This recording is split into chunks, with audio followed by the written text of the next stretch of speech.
নমস্কাৰ মৰমৰ ছাত্ৰ ছাত্ৰীসকল, আজি আমি আলোচনা কৰিম ক্লাছ 6ৰ সমাজ বিজ্ঞানৰ পাঠ নম্বৰ 6। তোমালোকে পাঠটো চোৱা কি আছে। ইতিহাস লিখনত সময় গণনা, উৎস আৰু ভাৰতবৰ্ষ। ছাত্ৰ ছাত্ৰীসকল, তোমালোকে এই পাঠৰ যিমানখিনি অনুশীলনী কোৱেশ্যন আছে সকলোখিনি কোৱেশ্যন আনসাৰ তোমালোকে অতি সহজ আৰু অতি চমুকে এইটো ভিডিঅ'তে পাই যাবা।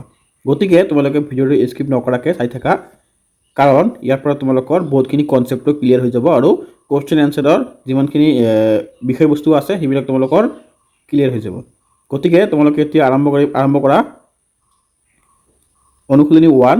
অনুশীলনী 1ৰ ক কি কৈছে, শংকৰদেৱৰ জন্মৰ চনৰ পৰা আৰম্ভ হোৱা বৰ্ষপঞ্জীখনক কি বুলি কোৱা হয়। 2 নম্বৰত কি দিছে, ভাস্কৰাব্দৰ আৰম্ভণি কোনজন ৰজাৰ ৰাজ অভিষেকত বছৰৰ পৰা হৈছিল। এইবিলাক সকলোবিলাক কোৱেশ্যন এনচাৰ তোমালোকে পাই যাবা। ইয়াত চোৱা এনচাৰত কি দিছে। এনচাৰত ক নম্বৰত চোৱা কি দিছে। কোৱেশ্যনটো আমি আগতে কৈ আহিলোঁ, তথাপি আমি আৰু এবাৰ কৈ দিছোঁ। শংকৰদেৱৰ জন্মৰ চনৰ পৰা আৰম্ভ হোৱা বৰ্ষপঞ্জীখনৰ কি বুলি জনা যায়। এইটো হ'ব কি আমাৰ শংকৰাব্দ বুলি জনা যায়।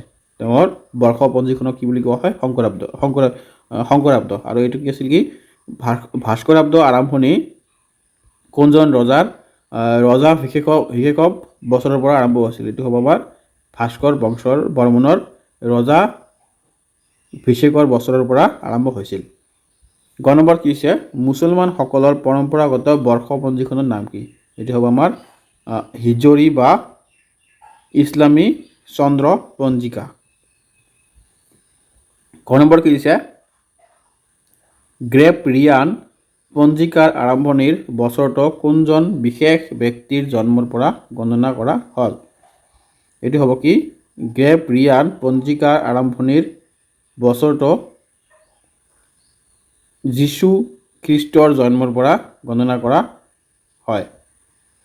তাৰপিছত হয় 19 নম্বৰত, এক দশক বুলিলে কি বুজা। এক দশক বুলিলে 10 বছৰ সময়কালক বুজো। 6 নম্বৰ কি দিছে, 1000 বছৰক একেলগে বুজাবলৈ কোনটো শব্দ ব্যৱহাৰ কৰা হয়। 1000 বছৰৰ সময়কালক সহস্ৰাব্দ বুলি কোৱা হয়। তাৰপিছত তোমালোকে 2 নম্বৰত, ইতিহাস আৰু কাহিনীৰ মাজত কি পাৰ্থক্য আছে।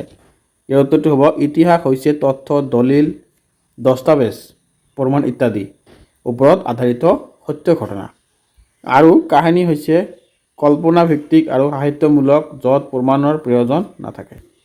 একেবাৰে ইজি বস্তু, তোমালোকে এইটো মনত ৰাখি ল'বা।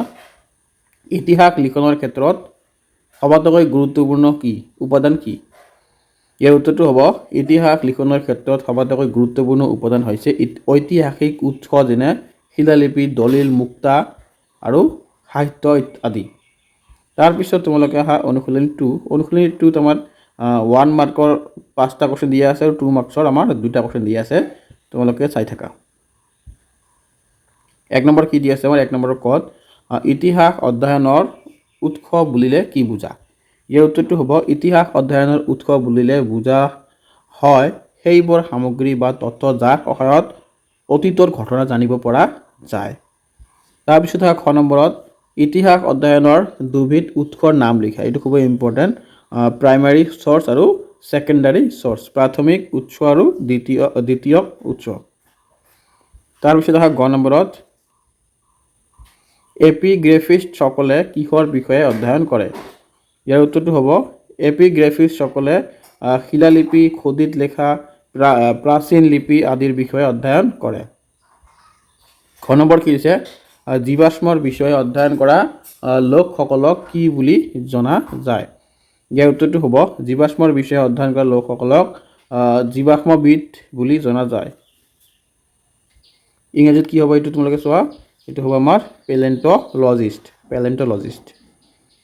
9 নম্বৰ কি দিয়া আছে, নৃতত্ত্ববিদসকলে কোনবোৰ বিষয়ে অধ্যয়ন কৰে। ইয়াৰ উত্তৰটো হ'ব, নৃতত্ত্ববিদসকলে মানুহৰ জীৱন ধাৰ, কৃষি, সংস্কৃতি, ধৰ্ম, সামাজিক আচাৰ পৰম্পৰা আদি অধ্যয়ন কৰে। তাৰপিছত 2 নম্বৰত এইটো কি আছে আমাৰ 2 মাৰ্কছৰ কোৱেশ্যন, ইতিহাসবিদসকলে উৎসসমূহৰ সত্যতা কিদৰে নিৰূপণ কৰে? উত্তৰটো হ'ব ইতিহাসবিদসকলে উৎসসমূহৰ সত্যতা বিশ্লেষণ তুলনা আৰু যাচাইৰ মাধ্যমে নিৰূপণ কৰে। তেওঁলোকে বিভিন্ন উৎস পৰীক্ষা কৰি সঠিক তথ্য নিৰ্ধাৰণ কৰে। তাৰপিছত 3 নম্বৰত ইতিহাস লিখনত আন বিষয়ৰ ভূমিকা বৰ্ণনা কৰা। ইয়াৰ উত্তৰটো হ'ব ইতিহাস লিখনত ভূগোল, নৃতত্ব, সমাজবিদ্যা, সাহিত্য বিজ্ঞান, অৰ্থনীতি আদি বিষয়ৰ ভূমিকা আছে। এইবোৰ বিষয় অতীত ঘটনা বুজাবলৈ সহায় কৰে। তাৰপিছত তোমালোকে অনুশীলনী 3। অনুশীলনী 3টো আৰম্ভ কৰাৰ আগতে তোমালোকক মই কৈ দিছোঁ যে যিসকল ছাত্ৰ ছাত্ৰীয়ে মোৰ চেনেলটোত প্ৰথমবাৰ আহিছে তোমালোকে চেনেলটো ছাবস্ক্ৰাইব কৰি ৰাখিবা, কাৰণ এনেকুৱা ধৰণৰ ভিডিঅ' তোমালোকে পাই থাকিবা। অনুশীলনী 3 চোৱা। ইয়াতে তোমালোকৰ 1 মাৰ্কত দি আছে 6টা কুৱেশ্যন আৰু 2 মাৰ্কছত দি আছে 2টা কুৱেশ্যন। তাৰপিছত অনুশীলনী 3 কি কৈছে, ক নম্বৰ কি দিছে, সুপ্ত সিন্ধু বুলিলে ভাৰতত উপমহাদেশৰ কোনটো অঞ্চলক বুজোৱা হৈছিল? সপ্ত সিন্ধু বুলিলে সিন্ধু নদীৰ উপত্যকা অঞ্চল অৰ্থাৎ আজিৰ পাকিস্তান অঞ্চলক বুজোৱা হৈছিল। তাৰপিছত খ নম্বৰত ভাৰত উপমহাদেশ বুলিলে বৰ্তমান কোনটো অঞ্চলক বুজায়? উত্তৰটো হ'ব ভাৰত উপমহাদেশ বুলিলে বৰ্তমান ভাৰত, বাংলাদেশ, পাকিস্তান, নেপাল, ভূটান, শ্ৰীলংকা আৰু মালদ্বীপক বুজায়। তাৰপিছত গ নম্বৰত অশোকে ভাৰতক বুজাবলৈ শিলালিপিত কোনটো শব্দ ব্যৱহাৰ কৰিছিল? ইয়াৰ উত্তৰটো হ'ব অশোকে শিলালিপিত ভাৰতক জম্মুদ্বীপ বুলি উল্লেখ কৰিছিল। তাৰপিছত ঘ নম্বৰ কি কৈছে, প্ৰাচীন গ্ৰীকসকলে ভাৰতক বুজাবলৈ কি শব্দ ব্যৱহাৰ কৰিছিল? উত্তৰটো হ'ব প্ৰাচীন গ্ৰীকসকলে ভাৰতক ইণ্ডিকা বুলি কৈছিল। তাৰপিছত 9 নম্বৰ কি কৈছে, প্ৰাচীন চীনসকলে ভাৰতক কি বুলি কৈছিল? উত্তৰটো হ'ব প্ৰাচীন চীনসকলে ভাৰতক টেনচুক বুলি কৈছিল।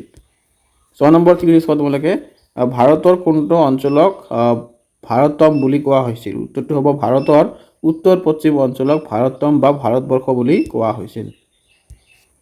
2 নম্বৰত ভাৰত শব্দটো কিদৰে আহিল বৰ্ণনা কৰা। ইয়াৰ উত্তৰটো হ'ব ভাৰত নামটো প্ৰাচীন ৰজা ভৰতৰ নামৰ পৰা আহিছে। তেওঁ ইক্ষ্বাকু বংশৰ ৰজা আছিল আৰু তেওঁ শাসিত অঞ্চলকেই ভাৰতবৰ্ষ বুলি কোৱা হয়। উত্তৰটো হ'ল মানে 3 নম্বৰটো হ'ব ইণ্ডিয়া নামটোৰ উৎপত্তি বৰ্ণনা কৰা। এই উত্তৰটো হ'ব ইণ্ডিয়া শব্দটোৰ উৎস সিন্ধু নদীৰ পৰা আৰম্ভ হৈছিল। গ্ৰীক হিন্দু ইণ্ডোছ বুলি উচ্চাৰণ কৰিছিল, যাৰ পৰা ৰোমানসকলে ইণ্ডিয়া নামটো প্ৰয়োগ কৰে। তাৰপিছত তোমালোকৰ আৰু এটা যে কিতাপ আছে সমাজ বিচিত্ৰা, তাৰে যিমানখিনি শুদ্ধ উত্তৰ কুৱেশ্যন আছে এইখিনি মই লৈ আহিছোঁ, তোমালোকে ইয়াত চাই ল'বা। ইয়াত হ'ব আমাৰ এইটো শুদ্ধ হ'ব। তাৰপিছত 2 নম্বৰটোত হ'ব এইটো শুদ্ধ। তাৰপিছত তোমালোকে 3 নম্বৰটোত হ'ব এইটো শুদ্ধ আৰু 4 নম্বৰটোত হ'ব আমাৰ গ নম্বৰটো পকী শিলৰ গুহা, 5 নম্বৰটো হ'ব আমাৰ ঘ নম্বৰ। তাৰপিছত তোমালোকে 6 নম্বৰত জুইৰ আৱিষ্কাৰে আদিম মানুহক কিদৰে সহায় কৰিছিল লিখা। জুইয়ে আমাক কিদৰে সহায় কৰিছিল আদিম যুগত, ইয়াত ধুনীয়াকৈ লিখা আছে, তোমালোকে চাই কিতাপত লিখি পঢ়িবা। তাৰপিছত দি আছে কি, তলৰ চিত্ৰত দিয়া সঁজুলিসমূহ সময়ানুক্ৰমে সজোৱা। ইয়াত তোমালোকে সজাবলৈ কৈছে প্ৰাচীন কালৰ পৰা গ ক মানে কোনটো আগত হৈছিল সেইবিলাক আমাক লিখিবলৈ কৈছে। প্ৰথমটো হ'ব গ, তাৰপিছতটো হ'ব ক, তাৰপিছতটো হ'ব খ আৰু তাৰপিছতটো হ'ব ঘ। মানে ইয়াত কৈছে কোনটো আধুনিক আৰু কোনটো মানে নতুন বুলি কৈছে। তাৰপিছত 8 নম্বৰটো আদিম মানুহে ঘৰ সাজিবলৈ কোনবোৰ সামগ্ৰী ব্যৱহাৰ কৰিছিল? কাঠৰ বাকচত লিখা এইবিলাক সামগ্ৰী আদিম মানুহে ব্যৱহাৰ কৰিছিল। ইয়াত লিখা আছে, ইয়াৰ পৰা ইয়াত লিখিবলৈ কৈছে। তাৰপিছত 9 নম্বৰটো হৈছে ক অংশৰ লগত খ অংশ মিলোৱা, ধুনীয়াকৈ মিলাই আছে, ইয়াতে চাই তোমালোকে মিলাই ল'বা। ইয়াত ধুনীয়াকৈ দিয়া আছে, তোমালোকে চাই মিলাই যাবা। তাৰপিছত তোমালোকে 10 নম্বৰ ঠিক হৈছে, তলত দিয়া প্ৰশ্নবোৰৰ উত্তৰ শব্দ তালিকাখনৰ পৰা বাছি উলিয়াই লিখা। ইয়াতে মই 2টা পাইছোঁ আৰু 2টা পোৱা নাই, এই 2টা তোমালোকে হোমৱৰ্ক থাকিল বিচাৰি উলিয়াবা। তাৰপিছত ইফালে লিখিবা এইবিলাক তোমালোকে। তাৰপিছত 12 নম্বৰ কি কৰিছে চোৱা তোমালোকে, ইয়াত ধুনীয়াকৈ লৈ আহিছোঁ মই, তোমালোকে ইয়াৰ পৰা চাই কিতাপত লিখি ল'বা। ছাত্ৰ-ছাত্ৰীসকল মোৰ ভিডিঅ'টো ইয়াতে সামৰণি মাৰিম তোমালোকে যদি ভিডিঅ'টো ভাল লাগিছে চেনেলটো ছাবস্ক্ৰাইব কৰি ৰাখিবা আৰু এনেকুৱা ধৰণৰ ভিডিঅ' তোমালোকে পাই থাকিব চ' ধন্যবাদ ছাত্ৰ-ছাত্ৰীসকল ভালকৈ পঢ়িবা